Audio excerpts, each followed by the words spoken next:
लावण्या एक प्यारी और मासूम बच्ची थी जो गांव के खेत में रहती थी। खेत में एक सफेद बकरी भी थी जिसका नाम था मोहनी। मोहनी बेहद सुंदर और शांत स्वभाव की थी। लावण्या और मोहनी की दोस्ती बहुत गहरी हो गई थी। वे दोनों साथ खेलते, खेतों में दौड़ते और एक दूसरे के साथ हंसते। लेकिन एक दिन खेत के मालिक ने तय किया कि अब मोहनी को काटकर उसका मांस बेचना होगा। ये सुनकर मोहनी बहुत उदास हो गई। उसकी आंखों में डर और बेबसी साफ झलक रही थी। लावण्या ने यह सब देखा तो उसका दिल टूट गया। वह दौड़कर अपने पिता के पास गई और रोते हुए बोली, पापा, मोहनी मेरी दोस्त है, मैं उसे मरते नहीं देख सकती, कृपया उसका जीवन बचा लीजिए।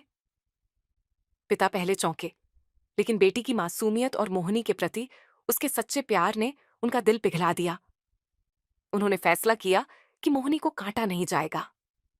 अब मोहनी खेत में आजादी और खुशी से रहने लगी। लावण्या की दया और साहस ने एक निर्दोष जीव की जान बचा ली। उस दिन से गांव के लोग भी जानवरों के प्रति दयालु हो गए। मोहनी और लावण्या की दोस्ती सभी के लिए करुणा और प्रेम का उदाहरण बन गई। लावण्या 8 साल की एक प्यारी, समझदार और दयालु बच्ची थी। उसके लंबे काले बाल, बरीबरी चमकती आंखें और मुस्कुराता चेहरा गांव में सबका दिल जीत लेता था। उसे जानवरों से बहुत प्यार था, चाहे वो गाय हो, बकरी हो या कोई छोटा पक्षी। लावण्या हमेशा कहती थी, जानवर भी हमारे जैसे हैं, बस बोल नहीं सकते।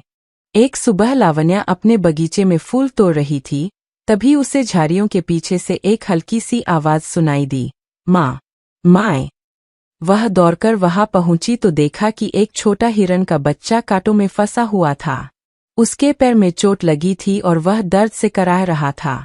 लावण्या ने उसे धीरे से बाहर निकाला और घर ले आई। माँ ने कहा, बेटा, यह जंगली जानवर है, इसे वापस छोड़ दो।